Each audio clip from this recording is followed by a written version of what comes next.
మసలున్న చంద్రుడైనా పచ్చి విసపు నాగులైనా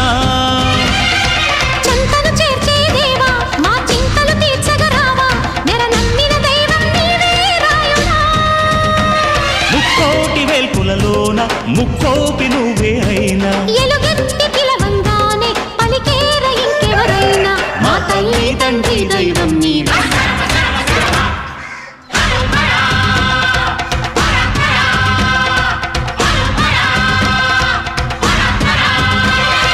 ఢమ ఢమ ఢమ ఢమ గుంట ఢమరుకం మోగే